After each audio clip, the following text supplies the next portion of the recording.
My beloved brothers and sisters, Mes frères et sœurs bien-aimés,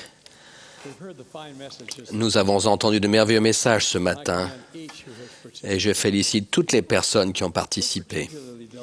Nous sommes particulièrement ravis que Robert D. Hale soit une fois encore avec nous et qu'il aille mieux. Nous vous aimons, Bob.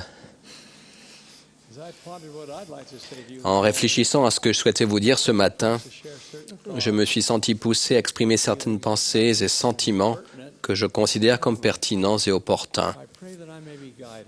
Je prie pour être guidé dans ce que je dis. J'ai maintenant passé 84 ans sur Terre. Pour que vous puissiez vous faire une idée de ce que cela veut dire, je suis né l'année où Charles Lindbergh a effectué le premier vol transatlantique de New York à Paris en solitaire, à bord d'un monomoteur à une place. Beaucoup de choses ont changé dans ces 84 ans. Depuis longtemps, l'homme a fait un aller-retour de la Terre à la Lune. En fait, la science-fiction d'hier est devenue la réalité d'aujourd'hui. Et cette réalité, grâce à la technologie de notre temps, change si vite que nous arrivons à peine à la suivre, et parfois pas du tout. Tous ceux d'entre nous qui se souviennent des téléphones à cadran et des machines à écrire, la technologie d'aujourd'hui est pour le moins stupéfiante. La boussole morale de la société a, elle aussi, évolué rapidement. Des comportements autrefois considérés comme inconvenants et immoraux sont non seulement tolérés, mais même considérés par le plus grand nombre comme acceptables. J'ai lu récemment dans le Wall Street Journal un article de Jonathan Sacks, grand rabbin d'Angleterre. Voici, entre autres, ce qu'il a écrit, je cite, « Dans la quasi-totalité des sociétés occidentales, il s'est produit une révélation morale dans les années 60, un abandon complet de l'éthique traditionnelle de la retenue. » Les Beatles chantaient « All you need is love », tout ce qu'il vous faut, c'est l'amour. Le code de morale judéo-chrétien a été abandonné. Il a été remplacé par l'adage « Faites ce qui marche pour vous ». Les 10 commandements ont été réécrits de manière à devenir les 10 suggestions créatives. Le rabbin Sacks continue à se lamenter comme suit. Je cite, « Nous avons gaspillé notre capital moral avec la même désinvolture irréfléchie que nous avons gaspillé notre capital financier. Il y a de grandes régions du monde où la religion est une chose du passé et où il n'y a pas de voix pour contester la culture du « j'achète, je porte, j'exhibe parce que je le vaux bien ». Le message est que la moralité est vieux jeu. Avoir une conscience, c'est pour les faibles. Et le seul mot d'ordre est « Tu ne te feras pas prendre ». Fin de citation. Mes frères et sœurs, cela malheureusement décrit assez bien le monde qui nous entoure. Nous laissons-nous aller au désespoir et nous demandons-nous si nous survivrons jamais dans un tel monde? Non. En fait, nous avons l'évangile de Jésus-Christ dans notre vie et nous savons que la moralité n'est pas vieux jeu, que notre conscience est là pour nous guider et que nous sommes responsables de nos actes. Bien que le monde ait changé, les lois de Dieu demeurent constantes. Elles n'ont pas changé. Elles ne changeront pas. Les 10 commandements sont ce qu'ils sont, des commandements. Ils ne sont pas des suggestions. Ils sont tout autant requis aujourd'hui que quand Dieu les a donnés aux enfants d'Israël. Si nous prenons la peine d'écouter, nous entendons l'écho de la voix de Dieu qui s'adresse à nous en ce moment même. Tu n'auras pas d'autre Dieu devant ma face. Tu ne te feras point d'image taillée. Tu ne prendras point le nom de l'Éternel, ton Dieu, en vain. Souviens-toi du jour du repos pour le sanctifier. Honore ton père et ta mère. Tu ne tueras point. Tu ne commettras point d'adultère. Tu ne déroberas point. Tu ne porteras point de faux témoignages. Tu ne convoiteras point.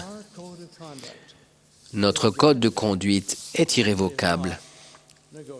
Il n'est pas négociable. On le trouve non seulement dans les 10 commandements, mais aussi dans le sermon sur la montagne que le Sauveur a donné quand il est venu sur terre. On le trouve dans tous ses enseignements. On le trouve dans les paroles de la révélation moderne. Notre Père qui est dans les cieux est le même hier, aujourd'hui et à jamais. Mormon le prophète nous dit que Dieu est invariable de toute éternité à toute éternité.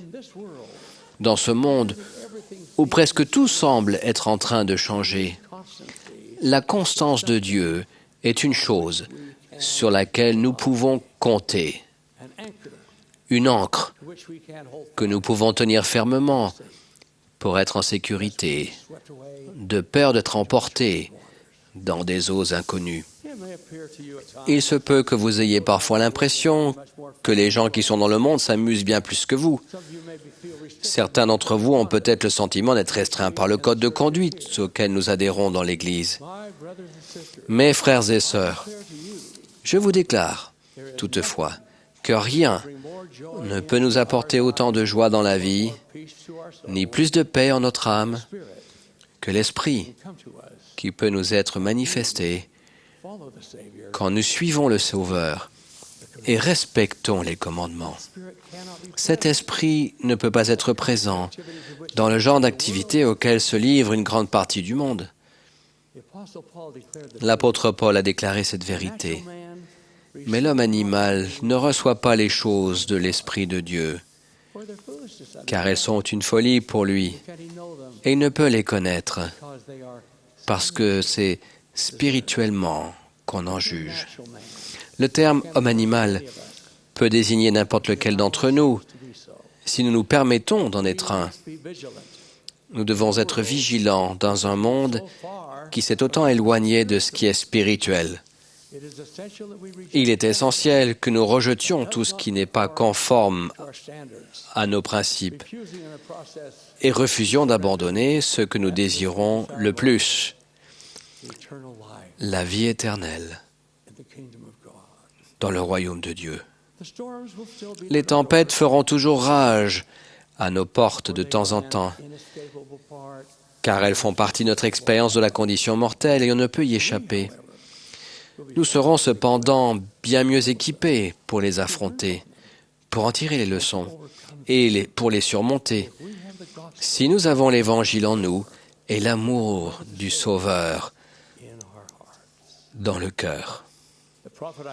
Le prophète Ésaïe a déclaré « L'œuvre de la justice sera la paix, et le fruit de la justice, le repos et la sécurité pour toujours. » Fin de citation. Pour parvenir à être dans le monde, mais pas du monde, il est nécessaire que nous communiquions avec notre Père céleste par la prière. Il veut que nous le fassions. Il répondra à nos prières. Le Sauveur nous exhorte, comme c'est précisé dans 3 Néphi, chapitre 18, à veiller et prier de peur d'entrer en tentation. Car Satan désire vous avoir. C'est pourquoi vous devez toujours prier le Père en mon nom.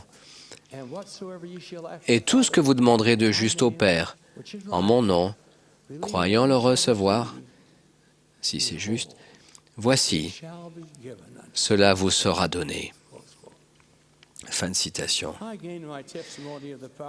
J'ai acquis mon témoignage du pouvoir de la prière vers 12 ans.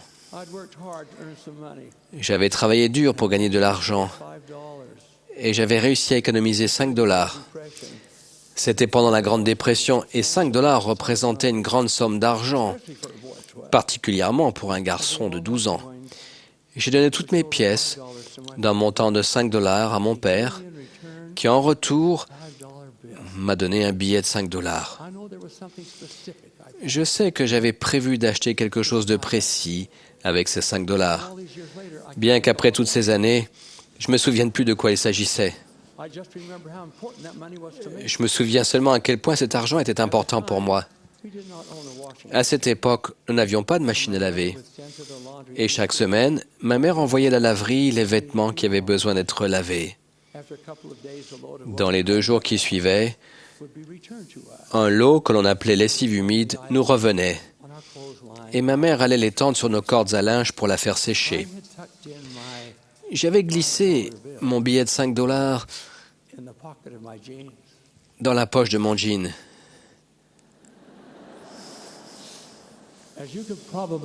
Qui, comme vous pouvez le deviner, est parti à la laverie avec l'argent resté en poche. Quand je me suis rendu compte de ce qui était arrivé, j'en étais malade d'inquiétude. Je savais que les poches étaient régulièrement vérifiées à la laverie avant tout lavage. Je savais que si mon argent n'était pas découvert et récupéré à ce stade, il était pratiquement sûr que pendant le lavage, il ne resterait pas à sa place et qu'il serait revendiqué par un ouvrier de la laverie qui n'avait aucun moyen de savoir à qui le rendre, même s'il en avait l'intention. Les chances de récupérer mon billet de 5 $ étaient extrêmement ténues. Chose que ma chère mère m'a confirmée quand je lui ai dit que j'avais laissé l'argent dans ma poche.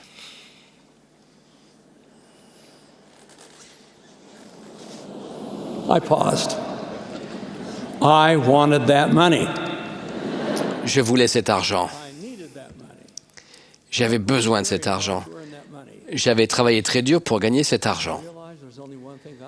Je me suis rendu compte qu'il n'y avait qu'une seule chose à faire. En dernier recours, je me suis tourné vers mon Père céleste et je l'ai imploré afin que mon argent reste d'une manière ou d'une autre dans cette poche jusqu'à ce que notre lessive humide revienne. 2 très longues journées plus tard, sachant que c'était à peu près le moment où le camion de livraison devait rapporter notre lessive, je me suis assis près de la fenêtre pour attendre. Quand le camion s'est rangé contre le trottoir, mon cœur s'est mis à battre. Dès que les vêtements humides ont été dans la maison, j'ai attrapé mon jean, j'ai couru dans ma chambre. J'ai fouillé dans la poche d'une main tremblante. Ne trouvant rien sur l'instant, j'ai cru que tout était perdu.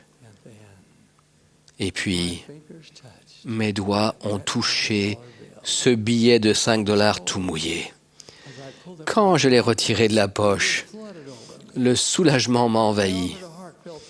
J'ai remercié mon Père céleste de tout mon cœur, car je savais qu'il avait exaucé ma prière. Depuis ce jour, il y a bien longtemps, j'ai obtenu des réponses à un nombre incalculable de prières. Il ne s'est pas passé une journée sans que je communique avec mon Père céleste par la prière. C'est une relation que je chéris, sans laquelle je serais littéralement perdu. Si vous n'avez pas ce genre de relation avec votre Père céleste actuellement, je vous exhorte à travailler dans ce but. Ce faisant, vous aurez droit à son inspiration et à sa direction dans votre vie.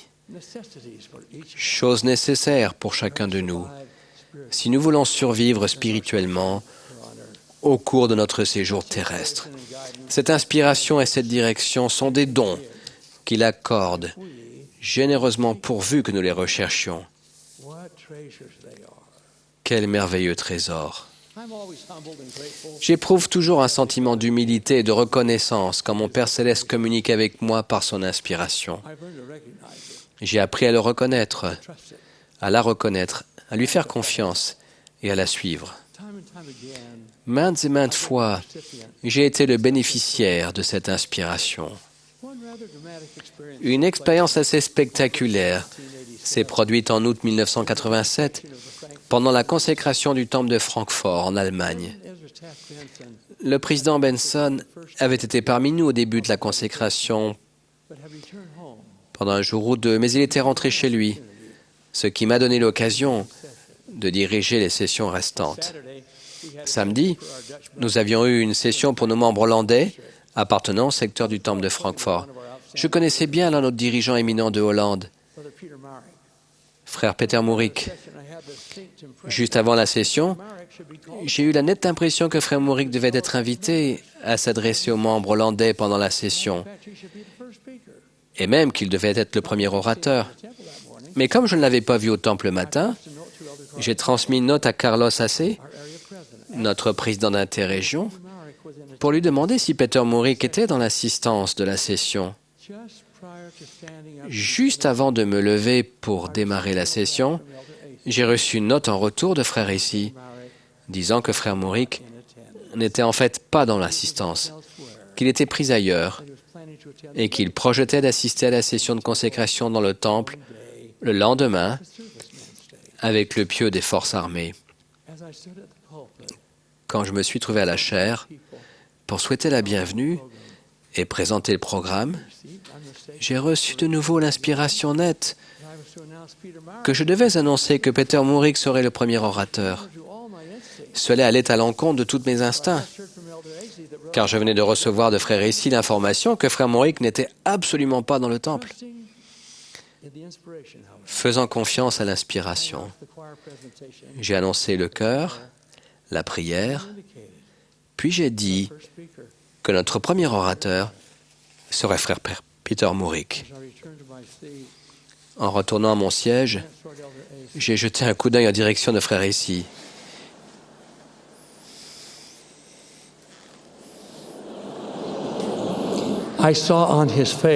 Et j'ai vu sur son visage un air alarmé. Plus tard, il m'a dit que lorsque j'avais annoncé que frère Mourik prendrait la parole, il n'avait pu en croire ses oreilles. Il a dit qu'il savait que j'avais reçu sa note, que je l'avais bien lue, et qu'il ne comprenait pas pourquoi j'annonçais que frère Mourik allait parler, sachant qu'il n'était nulle part dans le temple. Pendant que tout cela se passait, Peter Mourik avait une réunion dans les bureaux de l'interrégion à la Portstrasse. Au cours de la réunion, il s'est soudain tourné vers frère Hawks, qui était alors le représentant régional, et a demandé « Est-ce que vous pouvez très vite me conduire au temple ?» Frère Hawks, dont il était notoire qu'il conduisait vite dans sa petite voiture de sport, a répondu « Je peux vous y conduire en 10 minutes. » Mais pourquoi avez-vous besoin d'aller au temple? Frère Mourik a admis qu'il ne savait pas pourquoi il devait aller au temple, mais il savait qu'il fallait qu'il y aille. Ils sont partis tous les deux sur le champ pour le temple. Pendant la magnifique interprétation du chœur, j'ai jeté des coups d'œil dans la pièce.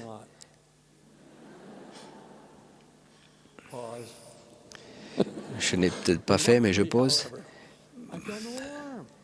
M'attendant à voir Peter Mourik à tout moment, cependant, je n'étais pas inquiet. J'éprouvais une assurance douce et incontestable que tout irait bien. Et frère Mourik passait par la porte principale du temple au moment même où se terminait la prière d'ouverture, ignorant encore pourquoi il était là. Tandis qu'il se hâtait dans le couloir, il a vu mon image sur le téléviseur et a entendu que je disais « Nous allons maintenant entendre Peter Mourik ». À la surprise de frère ici, Peter Mourik est entré immédiatement dans la salle et a pris sa place sur l'estrade. Après la session, frère Mourik et moi avons discuté de ce qui s'était passé avant qu'il ait l'occasion de parler. J'ai réfléchi à l'inspiration qui est venue ce jour-là, non seulement sur moi, mais aussi sur Peter Mourik. Cette expérience remarquable m'a donné le témoignage indéniable de l'importance d'être digne, de recevoir ce genre d'inspiration, puis de s'y fier et de la suivre quand elle vient. Je sais sans conteste que le Seigneur voulait que les personnes présentes à cette session de la consécration du Temple de Francfort entendent le témoignage puissant et touchant de son serviteur, Peter Mourik. Mes frères et sœurs bien-aimés, la communication avec notre Père Céleste dont font partie nos prières et l'inspiration qu'il nous donne, nous est nécessaire pour résister aux tempêtes et aux épreuves de la vie. Le Seigneur nous lance cette invitation: approchez-vous de moi et je m'approcherai de vous. Cherchez-moi avec diligence et vous me trouverez. Fin de citation. Quand nous le faisons, nous ressentons son esprit et cela nous donne le désir et le courage de demeurer forts et fermes dans la justice, de nous tenir en des lieux saints et de ne pas nous laisser ébranler. Alors que les vents du changement tourbillonnent autour de nous et que le sens moral de la société continue de se désintégrer devant nos yeux, puissions-nous nous souvenir des précieuses promesses du Seigneur à ceux qui ont confiance en lui. Ne crains rien, car je suis avec toi. Ne promène pas des regards inquiets, car je suis ton Dieu. Je te fortifie. Je viens à ton secours. Je te soutiens de ma droite triomphante. Fin de citation. Puisse une telle promesse, une telle bénédiction être la nôtre. C'est là ma prière.